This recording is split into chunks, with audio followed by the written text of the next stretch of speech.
Bonjour mes chers frères, mes sœurs, mes parents, mes amis. C'est votre serviteur Tadé qui vous salue. Eh bien, nous poursuivons notre étude. Nous sommes sur la 10e présentation sous le même thème, le sarment et le cep. Et comme vous êtes habitués, nous commençons d'abord par un flash sur le bien-être physique, mental et émotionnel, avant de basculer sur un flash étude biblique pour le bien-être spirituel, parce que nous avons vu que le bien-être doit être complet, holistique. Eh bien, aujourd'hui, nous sommes sur la lettre A du slogan New Start. N-E-W-S-T-A-R-T. Donc, nous sommes sur le A, qui est l'air. L'air. L'air, vous savez, nous respirons. Après nous avoir créé, on dit que Dieu a insoufflé dans nos narines le souffle de vie, mais avec ce souffle aussi vient la capacité de respirer, d'inspirer l'air dans nos poumons. Et on sait qu'on inspire l'oxygène et qu'on va expirer en même temps, immédiatement après avoir inspiré. Mais Dieu est merveilleux. Nous sommes des créatures merveilleuses. Parce que quand nous expirons pas l'air que nous venons de rentrer. Non. L'air que nous venons de rentrer va entrer dans les poumons et passer dans les artères et entrer dans le sang et circuler partout dans les organes. Et puis, lorsque nous expirons, c'est le gaz carbonique qu'on appelle le CO2. Et le gaz carbonique, c'est l'air qui est retourné après nous avoir que l'air a fait le travail. Maintenant, qu'est-ce que je vous apprends de nouveau? Tout le monde sait que nous avons besoin de l'air et pourquoi l'air devient si important. Eh bien, l'air devient si important, bien sûr, parce que sans air, sans respirer, on peut vivre sans manger quelques jours, quelques semaines même, on pourra survivre. On peut vivre sans boire quelques jours, même si c'est difficile, mais on pourrait survivre après 3, peut-être 2, 3, 4 jours, on pourrait survivre. Mais on ne peut pas survivre sans respirer. Eh bien, l'air est très important dans la survie du corps humain, ou bien de n'importe quel corps créé. Mais aussi, l'air, nous devons voir maintenant la qualité de l'air que nous inspirons dans nos poumons. Aujourd'hui, avec tant de pollution, avec tant d'éléments polluants autour de nous, il y a une sœur qui nous a fait une présentation qu'elle a intitulée « Les perturbateurs endocriniens ». Et dans les perturbateurs du système endocrinien, ça veut dire du système des hormones, il y a les éléments que nous absorbons par l'inspiration, par nos narines. Parce que la plupart d'entre nous qui habitons dans les villes, nous sommes constamment exposés à la pollution de la couche de l'atmosphère. Eh bien, c'est plus ressenti dans les villes. Bien sûr, dans les campagnes aussi, il peut y en avoir. Parce que, figurez-vous que quand on brûle les forêts, quand on brûle les prairies, ou bien quand on brûle quelques ordures, la fumée n'est pas de l'air n'est pas la bonne air. La fumée a du monoxyde du carbone et le dioxyde de carbone, ensemble. Eh bien, les deux sont déjà destructeurs. On n'en a pas besoin dans nos poumons. Donc, il faut regarder dans les villes. Qu'est-ce qui fait marcher les industries? Qu'est-ce qui fait marcher les voitures? C'est toujours une activité de combustion chimique qui se passe dans les machines, dans les véhicules. Et cette combustion, ça veut dire les machines. et sont en compétition avec nous pour l'oxygène, l'air pur. Et ces machines nous remettent les monoxydes de carbone, nous remettent les déchets de leur combustion qui sont nocifs à notre santé. Voilà pourquoi on parle de la pollution, surtout dans les villes. La pollution, bien sûr, dans l'eau aussi, il y a une grande pollution, mais surtout dans l'air. Regardez toutes ces voitures, regardez les embouteillages. Quand vous êtes dans l'embouteillage, imaginez que partout, chaque voiture ou chaque moto qui passe, il est en train de dégager des airs, des déchets dans l'air. Et c'est ça, malheureusement, que nous inspirons. Et ce n'est pas seulement que la pollution causée par les engins, par les industries, par les machines. Il y a aussi les pesticides que l'on utilise pour protéger les plantes des éléments, des animaux, des petits insectes. Il y a aussi des insecticides, même que nous utilisons pour version dans nos maisons pour chasser les moustiques. Tous ces éléments-là entrent dans l'air que nous inspirons et ça pollue l'air. Donc, mes chers amis, nous avons le devoir de chercher l'air pur et d'inspirer dans nos poumons pour que cet air pur puisse entrer dans notre sang, aller apporter la vie dans toutes les cellules de notre corps, faciliter la combustion, faciliter l'activité physique, faciliter l'activité des organes et revenir avec les déchets carboniques. Vous savez que les déchets carboniques, les gaz de CO2, ça va rentrer dans les arbres. Dieu est merveilleux, les arbres vont le purifier. Donc, si vous pouvez aussi planter les arbres dans votre jardin, et si vous pouvez habiter dans un endroit boisé, vous avez la chance à augmenter la fraîcheur et la qualité de l'air que vous respirez. Mais aussi, de temps à autre, mes amis, sortez de la ville, prenez un randonnée le week-end, et allez marcher dans la nature, près des lacs, près du fleuve, près des forêts et des endroits boisés, là où il n'y a pas d'activité de combustion humaine ou industrielle, et vous pourrez profiter de l'air. Et cet air va apporter la vitalité dans votre sang, dans vos muscles, dans vos cellules, et vous serez en bonne santé. Sinon, les éléments polluants, partez dans une ville comme Guangzhou en Chine, une fois j'étais là, c'est difficile même de voir le soleil et l'air, et le ciel bleu au-dessus de toi. Il y a toujours les fumées et une coloration fumentée qui est dans l'atmosphère. On parle de la couche d'ozone qui est l'atmosphère, oxygène qui englobe le globe terrestre, qui est en train d'être endommagé, laissant place même aux rayons solaires ultraviolets qui viennent brûler notre peau.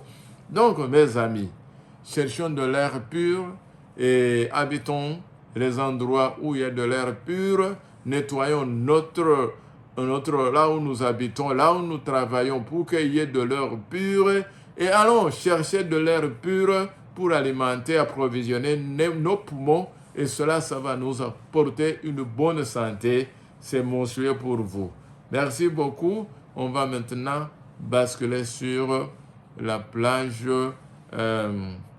spirituelle tout en disant que l'esprit, eh bien, l'air aussi, c'est l'image de l'esprit. Comme j'ai dit, on ne peut pas vivre sans respirer. On ne peut pas vivre sans l'esprit de Dieu. Et aussi, respirer dans le domaine spirituel est comparé à la prière. Et c'est la prière qui est la respiration de l'âme. Allons à l'étude biblique. Avant d'y aller, prions. Seigneur notre Dieu, merci pour les provisions que tu as faites pour notre santé, pour notre vie équilibrée. Seigneur, sois avec nous au moment où je veux parler. Parle à travers moi, Seigneur. Éclaire, inspire et dirige, contrôle ma bouche, ma parole, et que ça apporte la bénédiction à tous ceux qui m'écoutent. Au nom de Jésus. Amen. Eh bien, nous partons sur la 10e présentation sous le sarment et le cep. Et aujourd'hui, le sous-titre est « Mettre Dieu au volant de notre vie ». Mettre Dieu au volant de notre vie. Je me rappelle de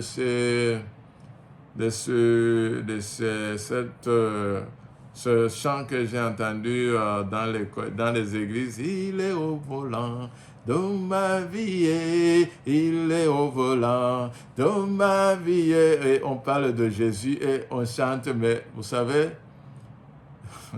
la bouche parle. Mais comment vraiment expérimenter Jésus au volant de sa vie? On va le voir ici. Je rappelle que nous sommes en train d'étudier Jean 15.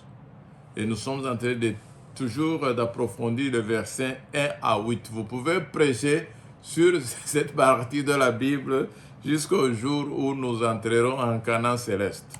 C'est tellement riche. La leçon que nous avons vue la fois passée, c'était demeurer et vie quotidienne. Et nous rappelons qu'on a vu que la purge est un processus continu et nécessaire. Nous rappelons que nous avons vu que l'agent qui fait le mondange, c'est la parole de Dieu et qu'il est impossible pour nous d'observer le commandement de Dieu par notre force, mais nous pouvons quand même y mettre la volonté, mais c'est l'Esprit, c'est le Saint-Esprit qui peut nous aider vraiment à observer les commandements. Et nous avons aussi vu que demeurer, c'est un acte réciproque. Maintenant, aujourd'hui, nous allons voir comment mettre Dieu au volant de notre vie. Eh bien, qui est aux commandes dans ta vie? C'est la question que je te pose. Notre rôle est de choisir d'entrer dans le plan de Dieu en toutes circonstances.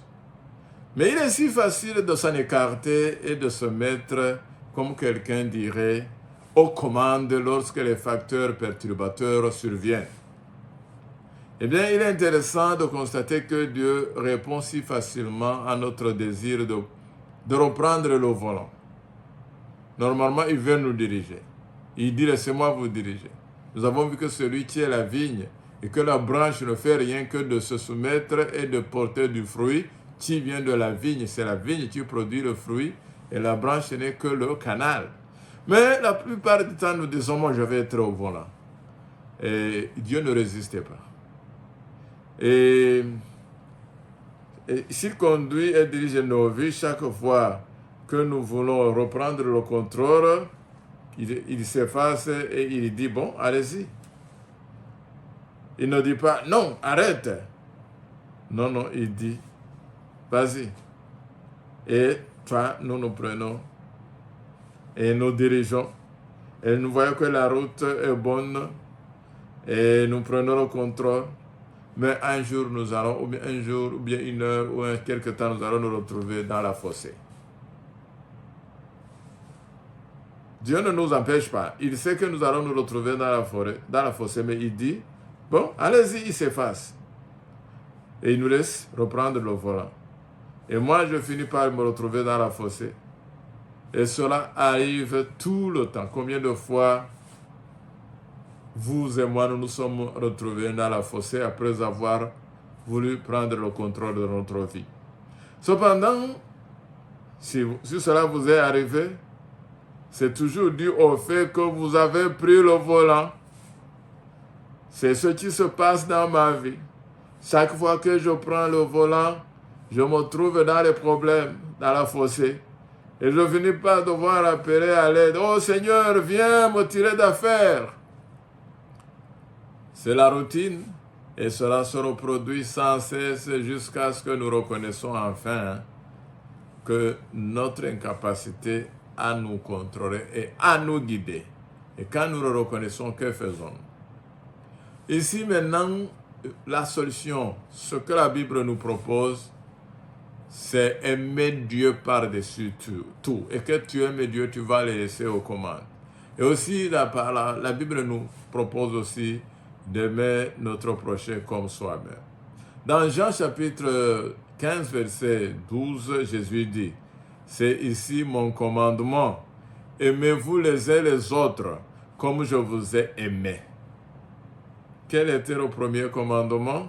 Tu aimeras le Seigneur ton Dieu de tout ton cœur, de toute ton âme, de toute ta pensée, de toute sa force. C'est le premier commandement que Jésus a dit en Marc chapitre 12, que nous avons lu précédemment, dans la leçon précédente. Maintenant, quand Jésus a prononcé ce commandement d'aimer le Seigneur de tout notre cœur, qui est en réalité le premier commandement des 10 commandements, et maintenant, que reste-t-il? Pas grand-chose. Il dit le premier commandement est l'amour de Dieu. Et le deuxième commandement est tu feras quoi? Tu aimeras ton prochain comme toi-même. Tu aimeras Dieu de tout ton cœur. Il est absolument impossible de formuler le deuxième commandement, même dans la Bible, car bien que composé de paroles humaines d'inspiration divine, elles restent inadéquates, car elles sont d'origine humaine et mieux adaptées à des descriptions et à des choses humaines. Lorsque nous tentons de saisir pleinement le sens du premier commandement, tu aimeras le Seigneur ton Dieu de tout ton corps, de toute ton âme, de toute ta pensée et de toute ta force. Qu'est-ce qui reste? Lorsque nous essayons de saisir tout ce qu'il signifie, nous reconnaissons notre incapacité humaine à le comprendre pleinement. C'est pourquoi Dieu a envoyé Jésus sur cette planète pour nous donner une démonstration vivante de l'amour qui est la concrétisation de ce commandement. Maintenant, Jésus dit aussi, tu aimeras ton prochain comme toi-même. Jésus a exprimé la même idée en d'autres termes. Aimez-vous les uns les autres. Mais comment? Comme je vous ai aimé. Jean chapitre 13, verset 34, ou bien Jean 15, verset 12. Comment puis-je aimer mon prochain comme moi-même? J'aime mon prochain comme moi-même de la même manière que Jésus m'aime. Est-ce plus facile à comprendre? Si ce n'est pas le cas, il me suffit de retourner aux Écritures et d'étudier la vie du Christ. Car c'est dans la vie de Jésus que sont illustrés tous les enseignements des Écritures. Chaque doctrine, chaque enseignement, chaque expérience de vie est enracinée en Christ et rien ne lui manque. Si je veux trouver des réponses aux problèmes de la vie, je me tourne vers les Écritures et Jésus dit, vous sondez les Écritures parce que vous pensez qu'en elles vous avez la vie éternelle et ce sont elles qui rendent témoignage de moi. Jean chapitre 5 verset 39. Donc, toutes les Écritures illustrent la vie de Christ. Eh bien, la vie de Jésus, tout son dessein, son œuvre pour l'humanité, à travers le plan de rédemption, était illustré par les ombres du système sacrificiaire de l'Ancien Testament. Tout y était. Il était l'agneau, il était l'offrande. Chaque aspect de ce service illustrait la vie du Christ. Mais très peu de gens le comprenaient à son époque. Et de nos jours, non seulement nous pouvons trouver ce dessin illustré dans les ombres du système sacrificiaire de l'Ancien Testament, mais nous pouvons aussi illustrer et vécu dans la vie du Christ quand il a marché, quand il a foulé le sol sur la terre. Eh bien, notre tâche essentielle, c'est quoi? La Bible nous répond par le texte de Jean 4 et 5, Jean 15 chapitre 4 et 5, où il dit « Demeurez en moi et je demeurerai en vous. Comme le sarment ne peut de lui-même porter du fruit s'il ne demeure attaché au cep, ainsi vous ne le pouvez non plus si vous ne demeurez en moi. Je suis le cep, vous êtes le sarment. Celui qui demeure en moi et en qui je demeure porte beaucoup de fruits, car sans moi vous ne pouvez rien faire. » Alors, quand nous entendons ces paroles, malheureusement encore, nous nous hâtons à porter du fruit. Ah, il a parlé de porter du fruit, je veux porter du fruit. La plupart des gens suggèrent souvent de porter du fruit et de persévérer. Concernant le fait de porter du fruit, nous avons tendance à penser au résultat final et à la production du fruit. Nous sommes tellement anxieux quant au résultat final. Peu de gens sont naturellement patients, moi y compris. Connaissez-vous beaucoup de personnes patientes? Je n'ai jamais rencontré personne qui était naturellement patient dès sa naissance. La véritable patience humaine est le résultat de la venue du Seigneur Jésus dans nos cœurs humains. On peut endurer les épreuves, mais être naturellement patient et attendre le Seigneur, c'est autre chose. Attendre le Seigneur. Alors, rappelons-nous que nous-mêmes, on ne peut rien. Il dit, sans moi, vous ne pouvez rien faire.